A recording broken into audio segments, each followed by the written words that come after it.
Coucou et bienvenue dans Libre et Heureuse, le podcast qui t'aide à reprendre ta vie en main pour te permettre de vivre des relations saines et épanouissantes avec les autres et avec toi-même. Moi, c'est Coralie, je suis coach de vie. J'accompagne les femmes qui souhaitent prendre confiance en elles, être indépendantes et vivre pleinement. Et notamment celles qui ont besoin de se reconstruire après avoir vécu une relation toxique. J'ai moi-même vécu une relation toxique et violente pendant plus de 8 ans. Et je mets aujourd'hui mon expérience, mes compétences et ma sensibilité à ton service pour t'aider à te relever à ton tour si tu as vécu une relation toxique. Ou tout simplement pour t'aider à prendre confiance en toi, pour que ça ne t'arrive jamais et que tu puisses vivre la vie dont tu rêves vraiment. Tu es prête à prendre confiance en toi, à apprendre à te kiffer tel que tu es et à te créer ta vie idéale? Alors c'est parti! Bienvenue dans ce nouveau live du jeudi. Je suis bien contente de vous retrouver et j'avoue que je viens seulement de trouver le sujet. J'avais pas trop d'idées.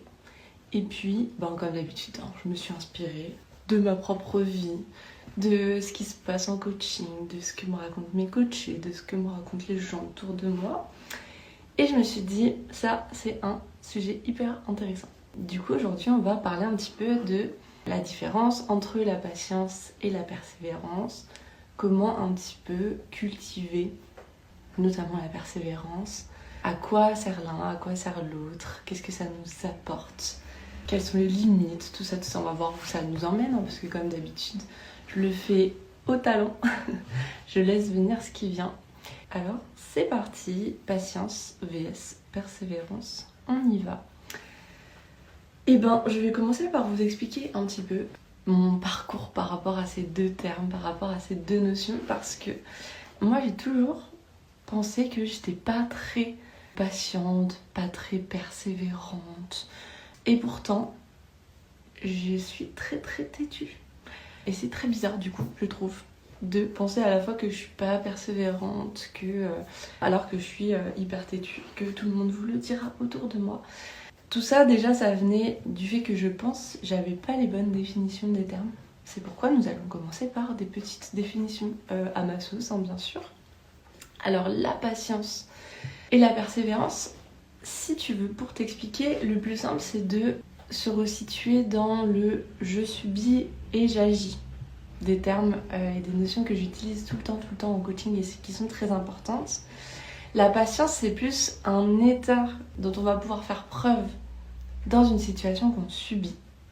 C'est-à-dire dans une situation dans laquelle on n'est pas actrice, dans laquelle on n'est pas active, dans laquelle on a en tout cas l'impression de ne pas pouvoir faire grand-chose et que du coup, la seule solution pour que ça passe pas trop mal, c'est de faire preuve de patience.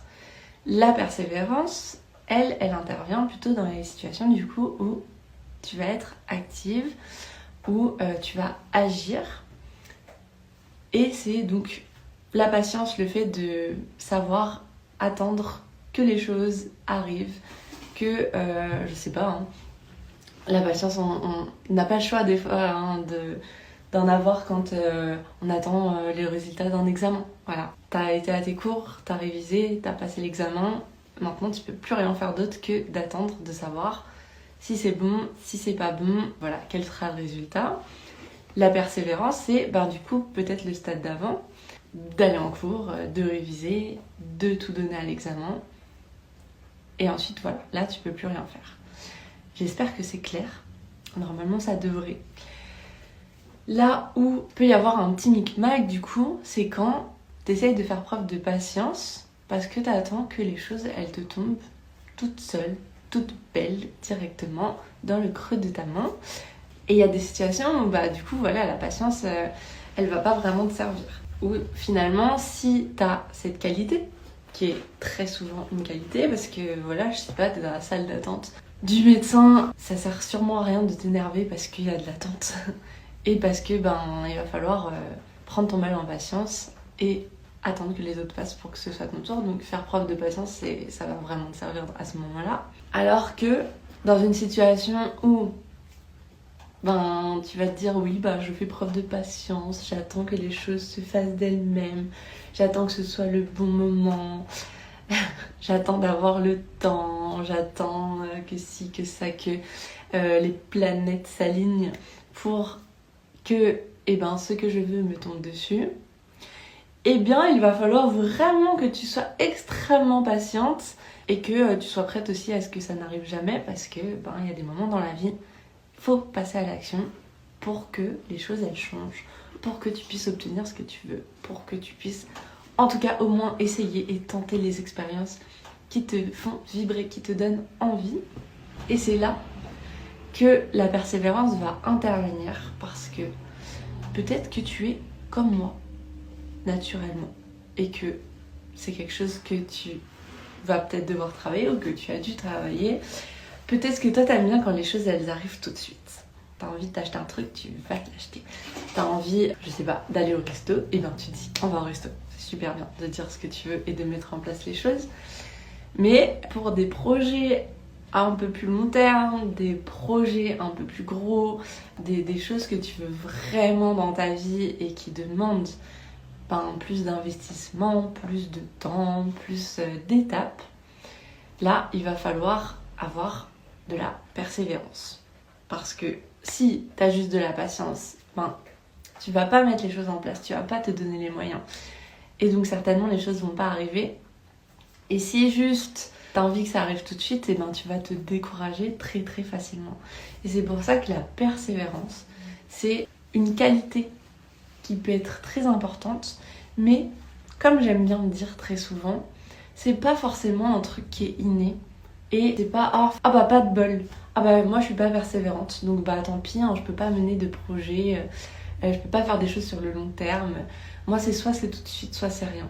Ça va être une croyance qui va complètement te limiter, complètement te bloquer dans tes projets parce que la persévérance ça s'apprend et finalement c'est comme tout. Tu peux mettre des choses en place pour que ça se passe bien, que ce soit moins difficile et que tu arrives à tenir dans le temps. C'est ça la persévérance, c'est tenir dans le temps, c'est s'accrocher.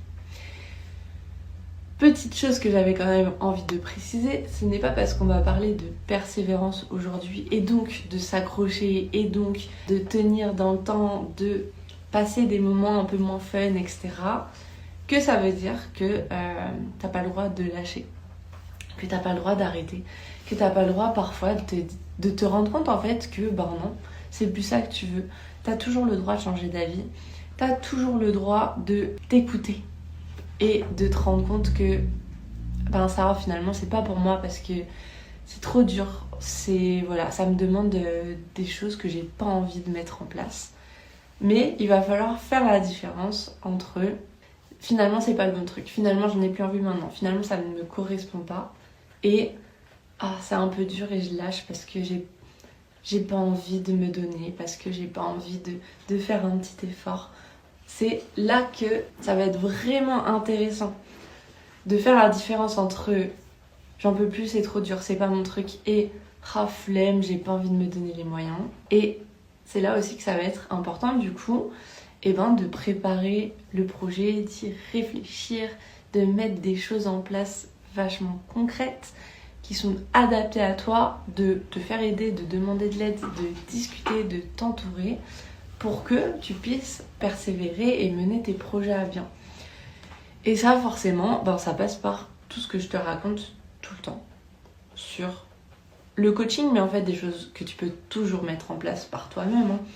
Comme je dis à chaque fois, le coaching c'est un plus, c'est une aide supplémentaire, c'est pour aller plus vite. Il y a des projets, tu as envie de mener et d'y aller plus vite, ça t'apporte le regard extérieur, ça t'apporte la réflexion, ça t'apporte des petits tips, des petites choses pour mettre les choses en place plus rapidement. Le coaching c'est bien aussi quand vraiment tu te sens bloqué et que tu n'arrives plus à trouver les solutions par toi-même. Mais pas obligatoire, c'est pas pour tout. Tu peux carrément mettre plein de choses en place dans ta vie par toi-même et que les choses elles changent et que tu kiffes et que tu vives la vie que tu as vraiment envie de vivre. Donc je vais faire un micro récap et puis franchement je pense que le live après s'arrêtera là parce que j'avais envie de faire court et tout va être dit. Mais comme d'habitude, pour que tu tiennes le plus dans le temps et que tu puisses apprendre à persévérer, il faut que les choses elles partent de toi. Tu persévéreras beaucoup plus facilement, tu t'accrocheras beaucoup plus facilement si c'est quelque chose que toi, tu as vraiment envie de mettre en place pour toi. Donc, si tu es en train de mettre en place un projet ou que tu as un truc dans la tête qui te traque mais que tu n'arrives pas à passer à l'action, je te conseille déjà de te poser une question qui est primordiale. Est-ce que c'est toi qui en as vraiment envie ? D'où elle te vient cette idée ? Parce que si ça se trouve, on te répète depuis toute petite que waouh, t'es tellement intelligente, tu devrais faire telle carrière, tel machin. Et ça va un petit peu te conditionner. Mais tu vois, si tu vas pas, c'est peut-être que l'envie, elle est pas là chez toi. La deuxième question, ça va être qu'est-ce que ça va t'apporter de mettre ça en place, de vivre ça, de te lancer. Parce que on écoute toujours nos peurs. Il y a toujours 1 milliard de choses qui nous empêchent de nous lancer. Mais quand on prend le temps de vraiment se demander ce que ça nous apporte, c'est là qu'on se rend compte que vraiment il y a ce truc qui sort du lot et que ce truc, je suis sûre que je vais kiffer. Ou en tout cas, j'ai vraiment envie de le tenter. Ça m'attire énormément. Ce serait vraiment dommage de passer à côté de ne pas avoir essayé dans ma vie. Donc, est-ce que c'est toi qui en as vraiment envie ? Qu'est-ce que ça va t'apporter pour trouver la motivation ? Ensuite, comme d'habitude, t'as toujours les peurs, donc il faut défoncer les peurs. C'est quoi le vrai risque ? Qu'est-ce qui se passe si ça marche pas ? Quels sont les bouées pour te récupérer ? Voilà. Pour te rendre compte qu'il n'y a pas de question de vie ou de mort, que tu peux grave tenter, que tu peux tenter d'une autre façon que celle que tu l'avais imaginée pour pas te mettre en difficulté, pour rester en sécurité. Que, je sais pas, toutes les personnes qui écoutent ce live, regardent ce live, écoutent le podcast, etc. S'il y en a parmi vous qui avaient envie de vous lancer dans l'entrepreneuriat, de lancer quelque chose, j'en sais rien, t'es hyper manuel, t'as envie de vendre tes céramiques, peut-être que ce qui te bloque, c'est que tu le fais pas parce que tu te dis « Oh là là, c'est hyper instable, oh là là, je vais me mettre en cata si je quitte mon travail, nan. Teste en continuant ton travail à côté. » Voilà, trouve des solutions en partant de toi. Ton besoin à toi, c'est quoi ? Ton envie à toi, c'est quoi ? Et ne pars pas de « Il faut faire comme ça, on m'a dit que non. » Non, toi. Il y a des gens qui n'auront pas besoin de la sécurité et qui vont complètement kiffer de partir dans l'inconnu, de se lancer et qui trouveront en fait au fur et à mesure des choses pour toujours pouvoir remplir le frigo et payer le loyer.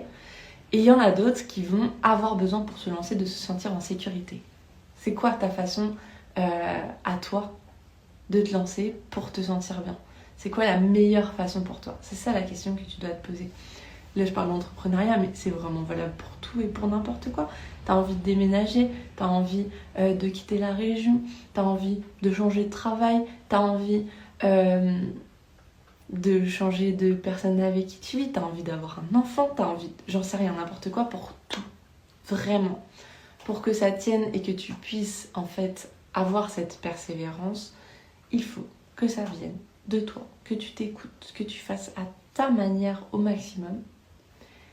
Et ce sera toujours la meilleure manière. Voilà. Merci à toutes celles qui sont passées aujourd'hui. Je vais m'arrêter là. N'oubliez pas que ça sert à rien d'être patiente et de rester inactive dans plein de situations. Les choses, elles tombent pas du ciel. Si tu as envie que ta vie, elle change, il va falloir que tu fasses des choses. Il va falloir que tu changes des choses. T'as pas besoin de tout envoyer valser pour que profondément ta vie elle change, mais si tu fais toujours la même chose, que tu penses toujours de la même manière, il n'y a rien qui changera. Alors go, fonce, fais-le pour toi, fais-le à ta manière, persévère, écoute-toi et kiffe ta vie. Je vous fais des gros bisous, je vous mets ça en replay tout de suite et sur le podcast dans la journée et je vous dis à la semaine prochaine. Salut! Merci à toi d'avoir écouté cet épisode en entier. N'hésite pas à lui mettre 5 étoiles s'il t'a plu, à me laisser un petit commentaire pour me dire ce que tu en as pensé, ça me fera trop plaisir. Et pour ne pas louper le prochain épisode, abonne-toi!